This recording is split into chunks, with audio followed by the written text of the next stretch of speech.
Just to say, Anne, um, I see Emily Bauer in the attendees, not the panelists.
Are we ready to go?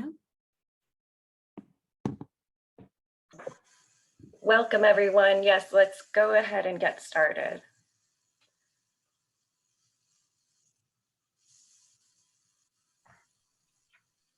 Ms. Nguyen, would you like to get us started? Sure. Good morning and greetings, everyone. I want to start by honoring those Indigenous and original stewards of the land on which I reside, the people of Piscataway, and those enslaved by West Africa and the Caribbean that drove economy and industry in this region. I am Dia Nguyen, Senior Practice Manager in Emerging Technologies and Intelligent Platforms at AWS. And I'm a mentor for the Women in Tulane University School of Professional Development. I want to welcome you today to the Tulane's Women in Technology, the Path Forward event, sponsored by Carol Lavin Burnick, a faculty grant program. In a time when women make up about 50% of the population, 57% of bachelor's degrees are earned by women, and STEM occupations have grown like 79% since 1990. It's really critical that we have programs like this because we are still seeing that only 12% of women are earning careers in STEM. Women only make up about 10 to 13% of the engineering roles.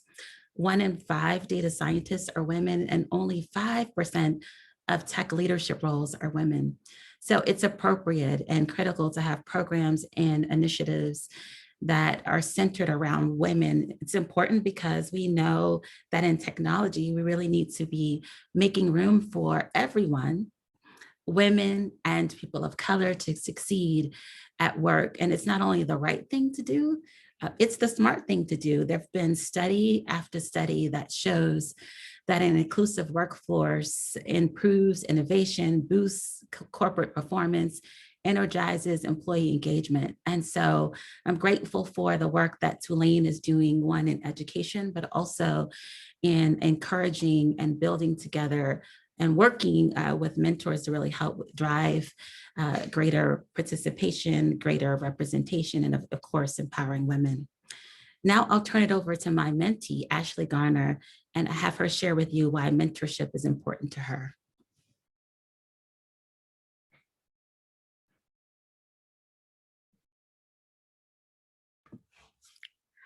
Hi, everyone. I'm Ashley Garner, and I'm so excited to be here participating in the conference with all the phenomenal women here today. I'm truly honored. I'm a grad student in the Cybersecurity Management Program here at Tulane, and I currently work at Five9 as a circuit design engineer. Last year, I decided to join the Women in Technology Mentorship Program to learn how to better plan and navigate through the field of technology. Dia is my mentor, and we always talk about the space that many powerhouse women like herself are creating in technology for women like myself. Learning how to better network while also gaining perspective from a professional in the field of technology who has already gone through some of the experiences I am currently going through is important. It's the encouragement, motivation, perspective, and transparency for me. I started a new position a few months ago, and Dia was right here guiding me through the transition and understanding the value and knowledge that I bring to the table, reaffirming in me that I deserve a seat at the table. I'm a mother of two, and my two young daughters are watching me, and it's important for them to see women that look like them succeed. Going back to school as a mother and an adult was hard, and the Women in Technology Mentorship Program is equipping me with the tools I need to further succeed in the tech industry. Partnering up with Dia as my mentor has restored a lot of the confidence I had once lost. Setting goals developing more self-awareness while also fostering my passion for tech. As for me and Dia, our conversations go beyond technology and work. We talk about social issues, further educational goals, other aspirations, fears, family life, and just us as women in general. I always feel so empowered and re-energized after our conversations. I'm excited for the future for women, the path forward, and what a wonderful time to be a woman. I'll pass it back to my mentor. Thank you so much, Ashley, and I really appreciate those words.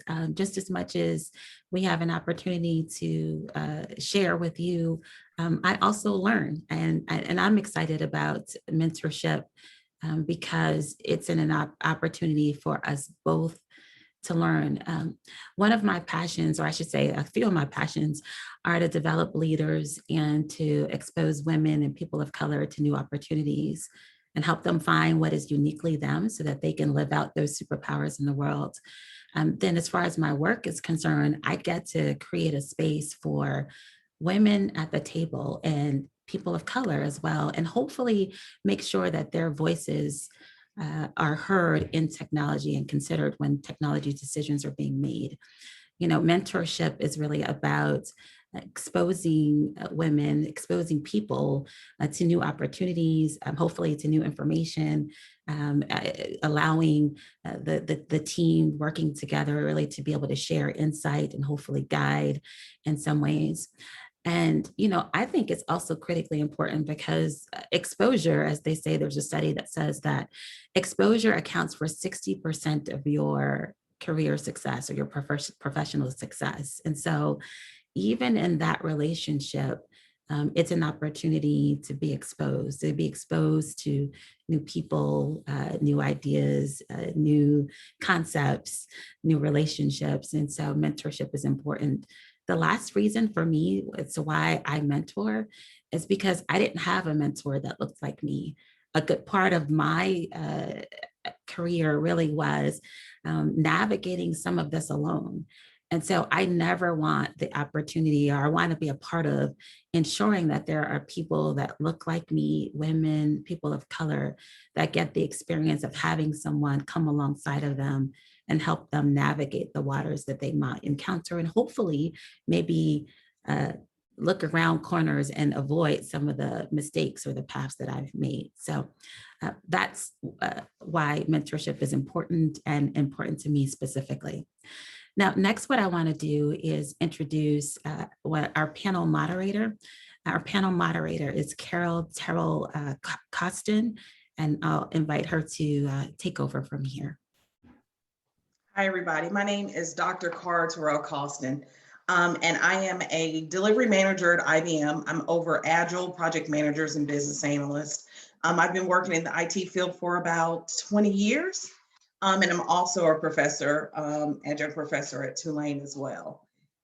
So right now what we're gonna do is to do a little bit of audience participation. So what I would like you guys to do, we're gonna do something where I'm gonna ask you a question. We're gonna use something called Mentimeter. So I believe, Isabella, you're gonna show there it is. So in the chat, you'll see there is a link to where you would go into, it's a website. So you just kind of log into Menti. So the question is going to be, one word to describe your experience as a female in the information technology domain. And we'll give it a minute for everybody to do it, and then we'll come back and talk about it.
All right, it looks like some of it's kind of stopped and slowing down with words coming in. So we'll just go over it. So we have some of the ones it's challenging, frustrating, challenged, isolating, overlooked, fierce, difficult, resilience, lonely, and unicorn. I like that one, that it's very different. So yes, very much so. It's a lot. It's something to be the only female in the room, which has been my experience working in IT, where I'm the only female in the room. Sometimes I'm the only female, and then I'm the only female of color. So it's kind of lots of different other barriers that you go through. So, all right, so good job, everybody. So now what we're going to do is we're going to start talking about our panelists. So what I'm going to do is turn it over to our panelists to have them introduce themselves, and then we'll get started with the questions. So I guess we'll start with you, Deb. Good afternoon, everyone. I'm Deb Snyder. I'm the former, recently retired Chief Information Security Officer of the state of New York. I'm currently an adjunct professor at University of Albany, state of New York. And I also have recently started my own consulting firm, security consulting firm for small businesses. In my spare time, I serve as a senior consultant for the Center for Digital Government, which is a national think tank. So I'm happy to be here with you today. Great to have you. All right, Amanda, we'll have you go next. My name is Amanda Fennell. I am the Chief Security Officer and recently expanded to now also Chief Information Officer at Relativity, which is a tech company based out of Chicago. And I also am teaching cybersecurity courses here at Tulane. I have a little bit of Tulane love, so I'm representing that. And that's probably it for now. I'm sure that as I speak, I'll probably put some more information out there. All right, Kate, can you go next? Sure, thank you, and good afternoon. I'm Kate Forster. I've worked in IT for over 20 years now, primarily in public sector. I'm currently serving as application administrator at Joliet Township High School and systems administrator at Center for Professional and Executive Development. Great. All right, can we have Emily? Yes, thank you. Emily Bogger. I'm managing director with HCL Software, an Indian-based firm. I, prior to joining HCL, was with IBM for 17 years, and I left as a managing director for the Deutsche Bank account team. I also did go back to school myself for an MD, a master's in cybersecurity from Brown. So I'm very interested in the cyberspace. All right, and lastly, Michelle. Hi, I feel humbled in the presence of all you ladies. I started out life as a programmer in the 80s, and talk about being the only woman in the pool. That happened a lot. Moved into computer graphics and then into cybersecurity. I'm currently a cybersecurity teacher at Tulane, and I also work as a digital forensic specialist. I have a podcast called True Crime Cyber Geeks that I invite everybody to enjoy. It's a fun look at breaches, and very happy to be here today. So thank you. All right, thank you to all our panelists. And so we will go ahead and get started with our questions. All right, studies have shown that women are less likely to choose IT, especially highly technical IT positions. Some opining that this is due to the culture of IT, excuse me. Do you agree with this? Have you encountered this? And if so, can this be changed? Also, what about the misnomer that women are less technical than men? Does this factor into the statistics? Okay, I can talk about that if you'd like. Okay, the first question was, is it the culture? I say yes. I know some people will disagree with me, but the culture is definitely a big part of it. When every day going to work is just like, oh God, not again. Do I have to listen to this again? Is this going on? It becomes wearying. And I experienced most of this in the 80s. And then I started working for companies that were owned by women and getting into the softer side of things like documentation and stuff. So I left, you could say that I sort of moved away from programming, which was highly technical. And you would think that since the 80s, things have changed. But if you've read Susan Fowler's book, Whistleblower, about things that went on at Uber in 2016, which was just 5 years ago, and how she complained to HR about the culture there, which was so misogynistic, and was told over and over again by HR that she was the problem, not her boss, who was, propositioning her, or, being mistreated in various different ways, and told that because her male coworker was high performing, that, there was nothing they could do about it. So although there are many places, I think now where you can work where you don't encounter that, like I have to say, I have not encountered a single whiff of that at Tulane. It's been wonderful. But a lot of it is just awareness, I think, and asking how to solve it. I think that most people, including most men, do not want to work in a culture like that. But you get, if you have people that are being complacent about it and not standing up for those who are being put upon by the culture, then you're just going to continue to have that culture. And I think that's the answer, is making it known, being aware, and sticking up for people. There you go. You got my opinion. Actually, Michelle, I completely agree with you. Just in the last year, we've had a bunch of incidents. Well, actually, I think the Google engineer email that probably most people are familiar with, in which he implied that women are not a good fit for technology. That's been in the last handful of years. I have a friend who works for a large cable company in their systems department.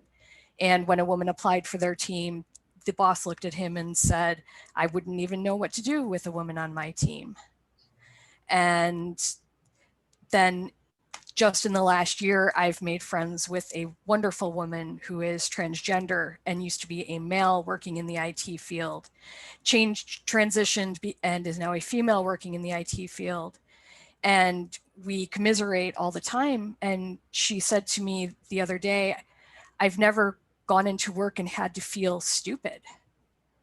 And that was a revelation to me that there's a larger issue going on. Mm-hmm. This is someone who experienced it literally from both sides, and that there was a stark difference. So that's kind of my experience in that. And I would cap that off too with this one company I worked at that, it's just toxic. And again, it was the 80s, didn't know what to do. There was no HR. So I left and went to this other company. And apparently a few years later, somebody went through the records of all the programming that had been going on and discovered that their most productive employee was somebody named Michelle Bousquet. And can we get her to come back and work here? Because she was so good at programming. And they called me up, and I will not tell you what I said to them, but it was along the lines of no. So that also answers the question of, do women belong in these more technical fields? I don't think it's a gender specific thing. There's some people who are suited to tech and some people who aren't. And some men and some are women and some are trans and some, it's not a gender thing. It's just people. All right, good responses. All right, so Deb, you've supervised thousands of IT workers. Some refer to the glass ceiling for women seeking IT, executive IT positions. What are your thoughts on that, and how can women break through? Well, just speaking from my personal career experience, I fell into IT. My background is more grounded in the program business operations realm, but I was raised by my grandmother to believe anything I could do, anything I set my mind to. So that was fortunate. And I've had the extraordinary privilege of working for some of the most inspiring women leaders of our time. When I drifted into the tech world, it shocked me that it was male dominated. It's been exhilarating and, yes, somewhat challenging. Despite significant efforts to promote diversity along with legislation for equal opportunities for women, women still remain largely in the minority in executive decision-making positions. For myself personally, the higher I rose, the fewer female peers there were, and that was difficult. During my tenure as New York State's Chief Information Security Officer, I was one of only 5 female state CISOs in the nation. Also notably, the state had also had only 1 female CIO, to my knowledge. So despite all of the things we're trying to do, and although invisible, the glass ceiling that constitutes this vertical discrimination within organizations against women is still very real. And there are plenty of statistics, some of which have been mentioned, to back it up. Women make up around 23% of the C-suite positions, around 4.1% of Fortune 500 CEOs. And despite making up half the US population and a little under half of our labor force, women are staggeringly absent from upper level positions, and it can't continue. We're just leaking too much talent. We've not made sufficient gains in addressing it within the IT sector. I think many women have reported, both in conversations and in large, wide-scale studies, that they feel stagnated or held back in their careers, increasingly so over the past year, with all of the pressures of COVID response and having dual duty of trying to work from home and also deal with family and school and everything else that goes on. So these identifiable barriers that women face in attempting to attain senior positions, as well as accompanying higher salary levels, the studies indicate that the percentage of women who feel that they aren't taken seriously in the workplace is still more than half. How is that even possible? I'm left scratching my head. It's somewhat dismaying. And that may be due to a long-standing stereotype set about tech sector that's still in place, with men being more favorably viewed when it comes to leadership roles. I think women in the same positions are judged many times by a different criteria, which leads to slower career progression than men. There's also stereotyping as to leadership skills. Qualities like assertive, strong, and direct come to mind when you talk about leaders, right? But often women in leadership roles, again, that double standard, are labeled strong-minded or aggressive or intimidating. I've been called intimidating, or insensitive, right? Which couldn't be further from the truth. May also be related somewhat to women's role in the family and their need to take time off after childbirth or for childcare, which definitely places them somewhat at a disadvantage in returning compared to men and fathers. And there's likely also some hiring bias practices and lack of attention to diversity within the hiring process itself. We all know that we're more likely to hire people who are like ourselves. Interestingly, though, statistics indicate that both male and female managers are twice as likely to hire men over women. Mind-blowing. And then, of course, there's pay equity. Women still make less than men doing the same job in too many cases, and that is just disincentivizing. It's also worth noting that once women break through and they take on leadership positions, they often have very different experiences than their male counterparts. Specifically, women are more likely to be offered positions that are precarious and have a high level of risk of failure. And when you're in crisis or turmoil, or the organization's going through significant change, or being overhauled, or because there's a project in trouble. You know, there's that instability, and that's sometimes referred to as the glass cliff, based on the inability to really see the precarious nature of the position for what it is when you take it. And tenure is typically much shorter than that of an executive in a stable organization. So, I mean, I'll just conclude just by saying that, you know, we've got to address the pay inequity issue. That ranks so high on the list of factors that women in technology said would attract them to a new position and retain them in a new position, along with the promise of flexible work practices, opportunities for management experience. That'll go a long way in helping women to aspire. And then women need to unlearn certain behaviors and beliefs. It's partly on us to take this on. Overcome not owning your place, and really lean in on having that confident voice. If you're at the table, you're there for a reason, and you're expected to contribute. And sometimes we have that negative recording that's playing in our heads, imposter syndrome. We have to be perfect, not good enough, getting stuck over analyzing. We are equally talented, and that which we don't know, we can learn. And then last but not least, here we are with a bunch of female leaders and role models. And I think we fail sometimes to build a sisterhood of support for ourselves, to garner encouragement and respect, and to counsel and empower one another. So those are my thoughts.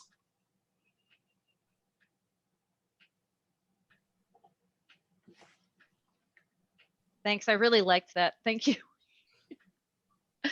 I was going to jump in just to add, probably all of that speaks to all of us probably, right? But one of the things that hits me the most is really even just being present and being available. And I think like when Diwa mentioned this, and as well as Ashley, we don't have mentors that look like us growing up in the industry. And that was the most difficult. It's my most hated question whenever I'm in an interview: who is your mentor? Not a woman, because there weren't any. So I think being here, doing these activities, and that sisterhood that you mentioned is one of those things I'll just double down on and say, like, that's definitely another one. And then I think there's this dynamic about a little bit of the glass ceiling. I think it's time to not even think about the glass ceiling, but how do we break the mold? What success looks like. And it's no longer about male, female, there are non-binary people present as well. It's about breaking the mold about what does good in tech look like. And it has very little to do with gender. It has to do with the skill set. I'll turn it back to Dr. Costin. All right, thank you. Those are some great answers. All righty. So studies indicate that men and women respond differently to situations in which workers feel that others are more qualified to hold higher positions. This is known as the imposter syndrome. This theory suggests that men generally are seen as likely to not let the dissuade from their accepting positions, while women are seen as letting them stand in the way of their upward career trajectory. What are your thoughts on this theory? Well, I think imposter syndrome and lack of women applying to higher positions are really two separate issues. I don't believe that imposter syndrome is the main or even a majority of the reason behind women not applying for higher level positions in IT. I'm not saying imposter syndrome isn't an issue for women in IT, but I think that the reasons for women not applying for higher positions are found in some studies like the HP internal report that found that men will apply to a job if they meet 60% of the requirements, but women will only apply if they meet 100%. This goes back to breaking the mold that was discussed earlier. Additionally, it's been found, as alluded to by Deb, that men are promoted based on potential, whereas women are promoted generally based on track record. And so if you're looking to promote a woman to a management position, that's going to be a longer and more difficult process because you're judging them against things they haven't yet had the opportunity to create a track record in. And then that, of course, is compounded by the cultural issues we referred to earlier that exist in STEM and IT. If we go back to where imposter syndrome fits in, almost every woman that in IT I've spoken to has expressed some degree of imposter syndrome. Imposter syndrome is a strong belief that the person is not intelligent or that they've fooled everyone who thinks otherwise, despite a lot of evidence that shows that they are really good at what they do.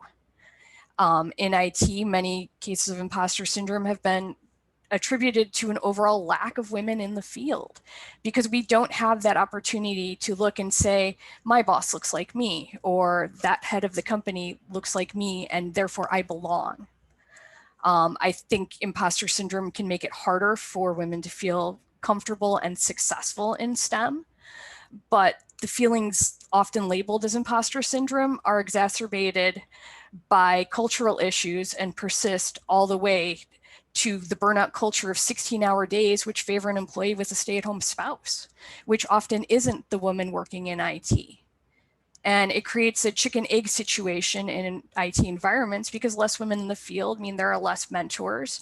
And then that increases the feelings of imposter syndrome and does very little to help give a reason to stem the cultural issues that exist. I'd love to say there's a simple solution, but there really isn't. It's going to come down to breaking the mold, making cultural changes, developing relationships, the sisterhood that was referenced earlier, so that we have a group of like-minded individuals to encourage people. The problem is, being the only woman at your company or in your position or in your job, is those relationships are hard to make and get a hold of. So groups like this mentorship committee, or even outside vendors, networking to other organizations, can help fill some of those gaps. And then we also have to create an environment that fosters support for a large variety of identities and leadership styles.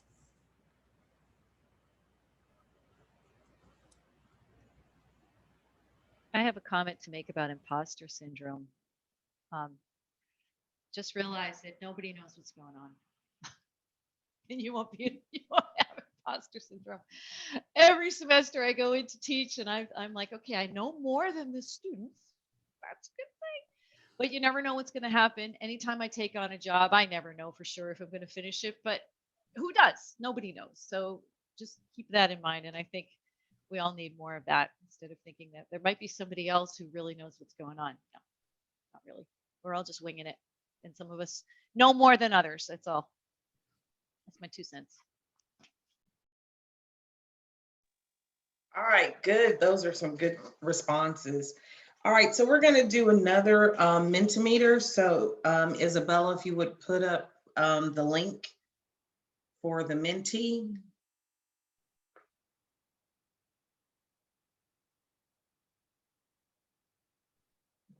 All right. So the question, this one, have you personally benefited from a mentor-mentee relationship in your career?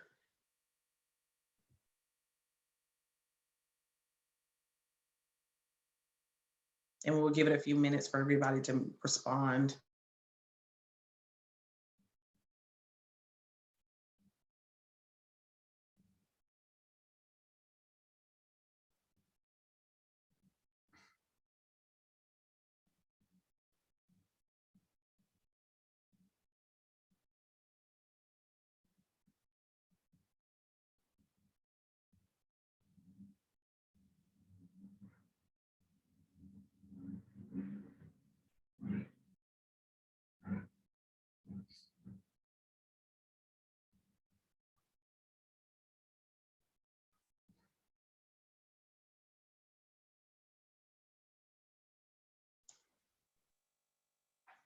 Okay, it looks like the responses are slowing down. So I think it's showing that a lot of people have benefited from some form of a mentor or mentee relationship in their career. I know I have personally, and it does make a difference. So that is good. So if you haven't gotten a mentor, you might want to link up with someone. That's a good advice I can give you, is find someone that you that maybe have a career that you like or a job that you want, and then just trying to ask how they got there. Just get some information. That's always a good way to start an unofficial mentor situation. All right, so we will go to our next question. with what needs to change about a woman's role in technology sector going forward. So in the future, what needs to change, or what can be broken, what needs to happen so that it's not such an underrepresented field. And the link is still the same if you put your answers into the question.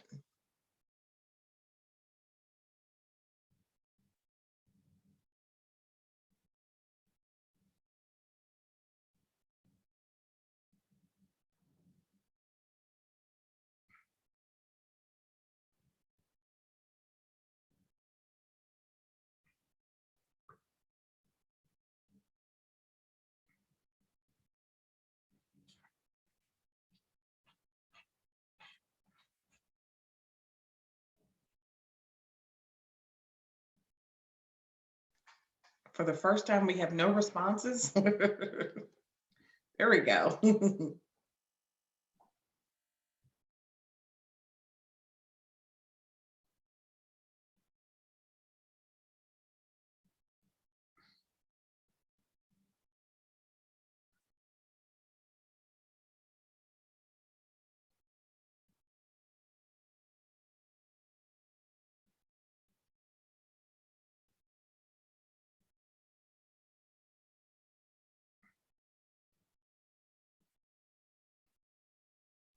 Alrighty, these are some good answers. Definitely inclusion, and then the whole thing of having men as allies, having greater representation at the executive level, corporate culture, basically step up, speak up, and then the gender blindness, objectivity. That's a good one too.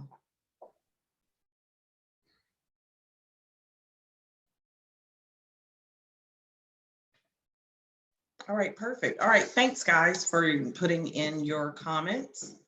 And we will continue on with just a few more questions. There has been some recent articles as she sessions regarding women leaving the job market in large numbers during the pandemic. How does this current she session impact women in technology? And what does this mean for the future? I think I can take this one because it hits home for me. So I think the current impact here, we've heard some of the statistics out there, and it can be pretty devastating when you look at this. So this is this idea that, you know, women, and more so even minority women, are leaving the workforce in droves, and that hurts. That hits home for a lot of people. Pre-COVID, we had gotten to a point where women were almost outnumbering men in the workforce at times, depending upon the industry. Now they're accounting for, at times, like in December of 2020, they were 100% of the people who had gone away from working and lost their jobs or chosen not to continue. 100% in December were women. In the past few months, you've been seeing a growing number of people who are going back to the office, and it's not women. So I think what we have to look at is what's behind this. We're making the wrong choice. So this is post-World War II. This is whenever men came back from war. This is the 50s. This is what were people doing? They clearly chose that women were the home care person and the man was the breadwinner. It's very binary, and I'm sure everybody can tell already I don't like that. So it's not the way to approach this. As we go back and revert back to this, we're regressing and we're making the wrong choices. So what I think would have to be done here is actually to rethink what home and work look like. So we had a glimpse of this during COVID, where we went to the other end of the spectrum. You know, pre-COVID, everyone was, I was 9 to 5, I had a job, I went to work, I did these things, I commuted, etc. During COVID, everything is at this house, and it's very distracting, it's very hard, it's very difficult. Now we're kind of rubber banding right back to where we were back in the day. That's not what we want to do. My career took off as a trajectory when I stopped making a choice between one or the other. And I started realizing that these were together. I work for fulfillment. It is not just about the money. Of course, I need a paycheck, but this is about fulfillment, and it's about validation. And Ashley mentioned this earlier. I have 3 children, and 2 of them are boys. One of them is a girl, and they need to see that I'm not working because I need the paycheck. I'm working because I'm fulfilled and I'm happy. so that they don't start that whole cycle again of like, oh, I got to go to work. I got to do this. This is what people do. No, you work for fulfillment. You work because you feel like you're a part of something and you're a part of a mission and you're accomplishing that. So I think that this She session is painful, more so for anything at all is about minority women, because they are not getting a lot of choice. So what we can do, whether you're in a position of authority, if you're an executive, if you're a manager and you're hiring, give grace. Acknowledge from the onset that you really need to give grace to the fact, by the way, we're very focused on work-life balance is a cliche term, but let's use that to say that's a very polite way to say we get it. We understand that there are going to be some accommodations that get made about timelines or schedules, et cetera. We embrace people who are going to really have a holistic perspective in their career. There's just different ways you can do that as a hiring manager to get your point across to men and women. There are single male, fathers out there that also need that grace. So I think just having that perspective, really making sure that you have that grace that you're giving, and also as peers, same thing. Give your peers grace that they might be suffering or having a difficult time. And maybe you even have friends that are in the tech industry that are saying, I can't go back because I have to take care of my children. I don't have help. And help guide them to a position that they can do that. And I think that's probably where I'll end it, is that I think it has to deal with being grace and defining this new trajectory. So Amanda, you made so many good points. I'll try to intersperse my thoughts in them. I mean, you referred to some statistics and they're compelling, right? We had 76.5 million women in the workplace in 2019. That dropped in 2020 to around 69 million. So, I mean, let's do the math there. That's 5 million women that evaporated in terms of talent. A recent study that I was reading said that 1 in 4 women are considering stepping out of the workforce or downshifting their career. Should that occur, again, do the math, 2 million women will exit the US workforce. And as you alluded, women in senior roles, working mothers, women of color are most at risk in that capacity. So COVID exacerbated everything, and given talent shortages in key skill areas, the one I'm most familiar with, obviously cyber, and the fact that women contribute nearly $8 trillion to our annual GDP, there's just this amazingly compelling case to help women stay in the workforce, to figure it out, right? Such an exodus of female talent would be a tremendous step backward, in my opinion, in terms of the gender diversity progress that we've made over the current and past years. It will also jeopardize any future progress that we can expect to have. These senior leaders are more likely to sponsor other women. They serve as mentors and role models. In terms of impact and action, what I would suggest is that we acknowledge that disturbing this delicate ecosystem will negatively impact the organization's ability to recruit, retain, and perform. When you stop viewing diversity and inclusion as a numbers game, and you instead recognize it for what it is, a key business differentiator that provides value and assures important feminine leadership attributes are part of your corporate culture, you start to get ahead of the game. And so I think really looking at organizations acting now to prioritize whatever it takes to stay in the workforce, and to your point, to remain flexible and give grace wherever possible, because it is possible. We've proved that through COVID, we've proved that. Good points, good points. All right, for our last question, in terms of corporate America and what it takes to survive and thrive in the IT culture, what advice do you have for someone out there in their IT career in a traditionally male-dominated environment? Thank you. Yeah, I'll take that one. I think to rise to the C-suite in tech, I think the technology and your technology background and experience will get you there. But once you're there, you really need to understand the business. And I think understanding the business, understanding stakeholders, and continuously learning are just important traits that from an entry-level position will get you moving. And that to me is a genderless statement. I think if you're, for me, I spent a lot of my career at IBM on the sales side. Yes, we had to know technology, but when I was working with the banks, I needed to know, what the banking strategies were, what all the different parts of the bank were, what the banking objectives were. And I would think that, you know, if you're in an internal role, you know, you need to know more about the company that you're in. And I'm always surprised to hear sometimes when I talk to people that, you know, they do their role and they don't see themselves as part of a big picture.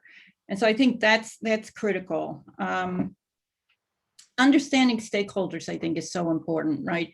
So if you're, you know, whatever type of role you have, say you're a data analyst, you have internal stakeholders. They could be the head of sales, they could be the head of human resources, they could be, you know, the head of cyber. You want to be able to provide value to those stakeholders, and that's that'll help, you know, drive your career. I mean, a lot of people don't map out their stakeholders as you should, right? You should have a message for each stakeholder that aligns to what your job and value add could be. So again, it's less about the technology itself. You know, if your stakeholder is a head of sales, you may need to, as a data analyst, pull together revenue numbers or find that nugget in the data that makes all the difference and makes you truly valuable. I think, you know, that's something that differentiates, you know, it's not a gender statement, but it's something that differentiates you. And then finally, I would say in tech, you have to have a growth mindset. And Carol Dweck has written a book. She's a professor at Stanford called, you know, The Psychology of the Growth Mindset.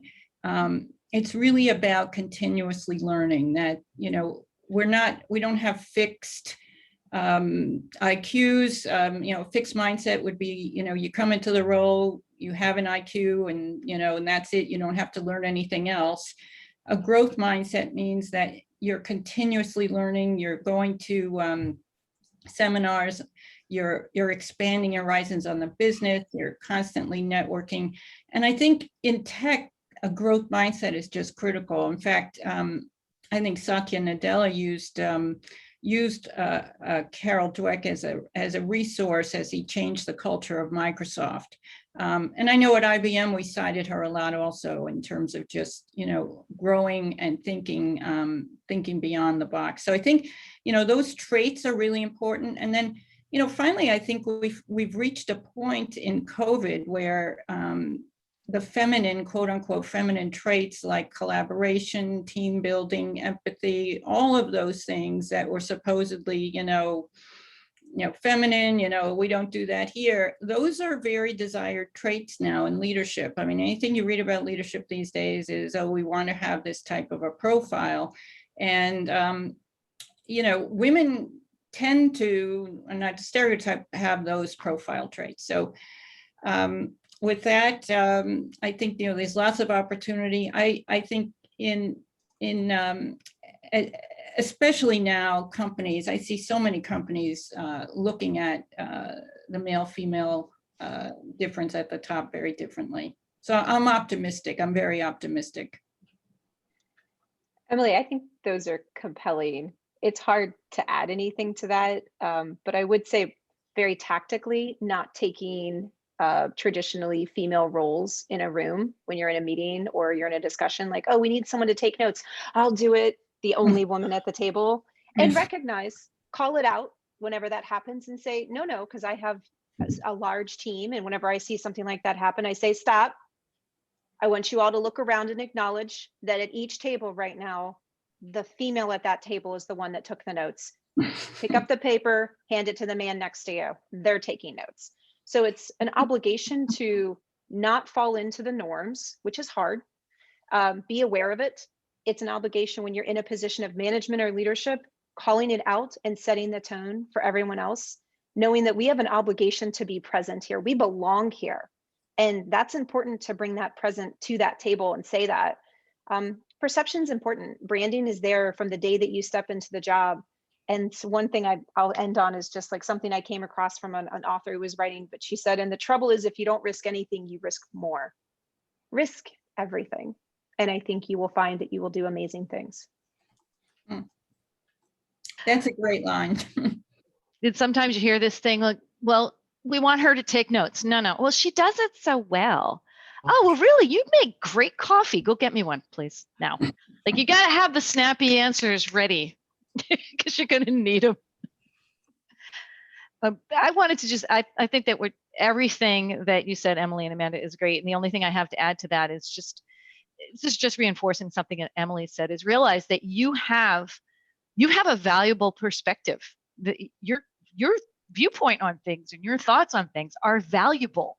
And again, as Emily said, you might be the only one in the room who has that viewpoint. Somebody's got to have it to round out the discussion or these problem solving. And so don't be afraid to own it and be like, you guys are getting a little aggressive here. Maybe we should take a step back and talk about some way that we can solve this problem without, beating somebody up or whatever. And sometimes they're like, oh yeah, you're right. We should just kind of back off. I had that situation where a company I was working for was going to get sued, and they're all like, oh, and I'm like, maybe we should settle. And in the end, the CEO took me aside and said, you're right. Yeah, we're just going to settle. This is an example. So yes, I agree with everything. Don't take the notes. You'll do it forever. You'll get stuck with that forever. Believe me, don't do it. All right. Well, thank you for all your wisdom and all your experience. I'm sure it helps someone. So at this time, I guess we will open it up to if there's any questions, an answer session. So if you have any questions or answers, I guess from our audience. I don't know if they're allowed to put it on there. They won't. Okay. Or if anything comes in the chat, I guess we'll do that. So, all right. Yep. Put your questions in the chat. There we go.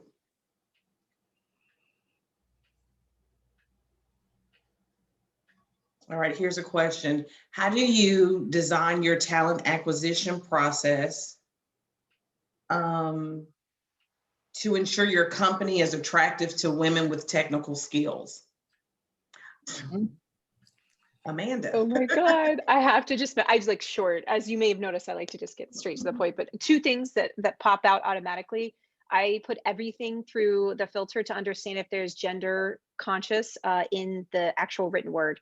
There are softwares out there that you can do that. So always, if you're putting something external, if you're using a job description, et cetera, please push this through a gender software that will tell you if you are showing a clear and unconscious bias towards one or the other. I like to be gender neutral. And then the second one is that my experience of going through jobs really hit me hard when I never saw a woman or anyone who is a minority in a position of leadership. So if you don't have somebody in the interview process that shows that foot is forward, I'm not going there. And I've had people who at one point didn't come to our places because we didn't have anyone who was a minority on an executive panel. You were right. You were right. And it needs to change. So those are two obvious things. They need to be present in the process, and it needs to be obvious in the written word. And Amanda, I'll just add to that my thought that it needs to be persistent and comprehensive across the organization, right? So not just in the hiring process itself, but in the posting, in the HR sense, in the legal sense, in defining your job classifications and titles. All of those things need to go through the wash again.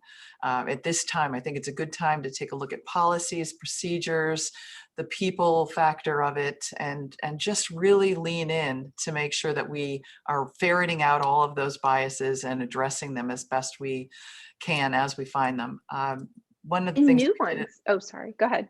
One of the things that we did at the state of New York was we purposefully made sure that we not only had people from different backgrounds in the organization, but also that we were addressing the gender equality issues. And that helped a lot. That went a long way to people's comfort, right? Thinking about the interviewee, people's comfort in the actual interview.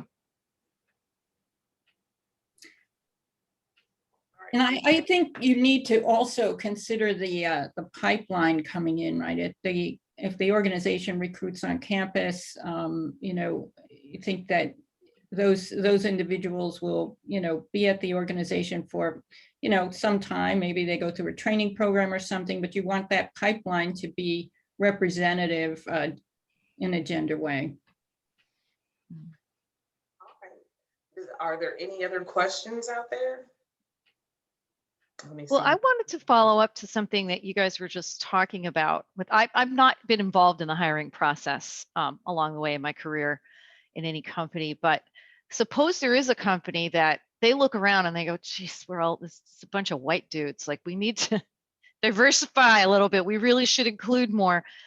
But then they put out this call for applicants, and Amanda, you go and look at it and say, there's no women there, and there's no, it's all white guy. I'm not going to apply there. So now you've got this self-perpetuating cycle. Is there some language that could be used when they are saying, look, we realize we really need to like get our act together here. Can you guys help us out a bit? We're really happy to talk to you. Trailblazer. Put that Looking in for there. a trailblazer? Is that what That's you put? what I was the first female executive that was in my team, and it was a rough and tumble relationship in the beginning. And it takes a certain personality to be the first at something, because you have to set a lot of standards around you, and you have to be the person that calls things out, and that's uncomfortable. So you have to have a lot of grace, you have to have a lot of finesse, you have to have a little bit of politics, because you can't just go around offending people left and right, but you do have to have a lot of side conversations. Hey, I don't know if you realize that, but that was actually something that came across as potentially sexist, potentially racist, etc. Those are the side conversations that have to be had. So Trailblazer is a good one. When I hear that and something, I'm like, they've identified they need somebody different, somebody new. Yeah, that's great. I think everybody who's applying for a job would be thankful to know that they can look for that if they're up for that. Do you have any improv actor? I took improv classes. They really helped a lot with that, by the way, with coming up with the excuse me. It's another thing I would advise for people looking for a job. We do have another question though. Here's one. Do you, with all the negativity that has been more, the glass ceilings and different things of being underrepresented, do you see any positive trends? Yes, a panel like this. Yes, talking about it. That's exactly right, Michelle. Yeah. Talking about it, continuing to talk about it every chance you get, not just pointing it out when it happens in the wrong way, right? But also reinforcing positively when it goes the right way, right? So when we make strides, when we set up systems and situations that recognize women, when we empower, when we bring forward the leadership qualities that they have, and taking the time to, outside of our daily professional lives, talk to parents and educators and business leaders, do a little volunteer conversation, if you will, on the side. That helps a lot to extend our voice beyond the organizations we work with into the greater world, if you will. I think there's also more of a trend, unfortunately coming from the pandemic, but of understanding that these flexible work arrangements do work and that you're not losing productivity. In a lot of cases, you're gaining productivity. And then offering employees that flexibility and that work-life balance while really meaning it. I think a lot of that has come about in the last year or so. All right, good. All right, well, we're coming up at the end of time. So again, I would like to thank all our panelists, and I'd like to turn it over to our Associate Dean, and she will take it over from here. Thank you, Dr. Costin. I'm Ileana Kwaski. I'm the Associate Dean for Academic Affairs at the Tulane School of Professional Advancement. I first want to start by thanking all of you, these wonderful, amazing women panelists that we have here, and our moderator and our mentor and our mentee, Ashley and Dia. This has really been informative. It's been positive. It's been uplifting. It's been inspiring. All of you are really, truly inspiring.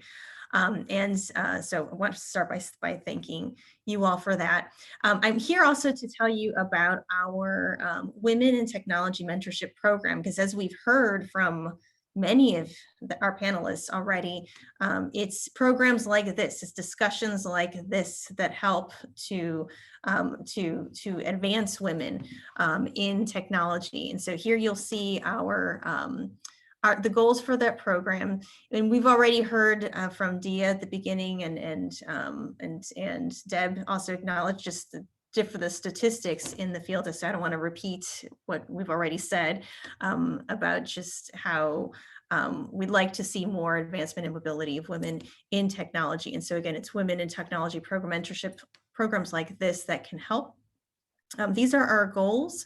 Students can opt into the mentorship program, and what happens is that the students are partnered with a strong network of female mentors, such as, again, these wonderful women here, to help our students to transition from school to work and navigate the challenges that are faced by women in IT. And as we saw with the word cloud, challenging was one of the words that was reiterated, that we saw, that seems to be a shared experience that women have in IT. And so pairing up our students with a mentor can help navigate those experiences.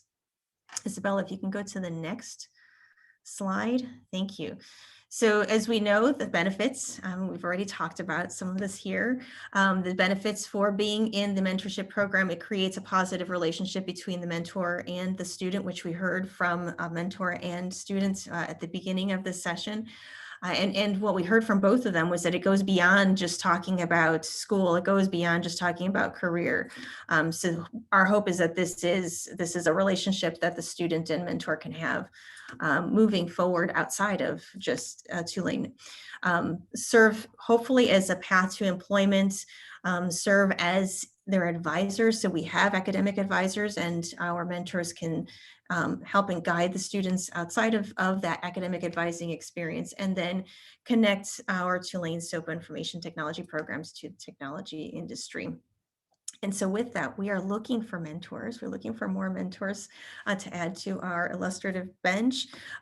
So what we're looking for are women who are in leadership roles and different leadership capacities. So I know we have executives here, but really folks who are women who are in IT in leadership capacity, preferably with a master's degree. If you are not a mentor and you'd like to be a mentor, please contact me. Or if you know someone who might be interested in becoming a mentor, please let them know, and we will pair them with students. And you'll see our link to our Women in Tech website, so you can see and get the bios from all the women who are participating in the program. So with that, I'm actually going to turn it over now to our Dean, Suri Deitch, who will close out the program. And again, thanks for everyone for attending, and thank you again to our panelists, our moderator, and our students. Great. Thanks so much, Ileana. So I will just close things out and say, I think that today's session has a lot of value for folks who came, but it also sends a message about priorities. And so I'll join in thanking our panelists and our mentor and mentee who started us off, and our great facilitator, Dr. Costin, and say we look forward to having many more conversations like this. We appreciate the leadership of Ralph Russo and Bill Riles on our information technology faculty at the Tulane School of Professional Advancement. And we look forward to being in touch with you soon. And we've recorded today's session, and we will definitely be using it. So thanks again for taking the time to be here. We really appreciate it. And I'm excited that we can be part of bringing about the change that is needed in this field. So thanks again, and we will see you all soon.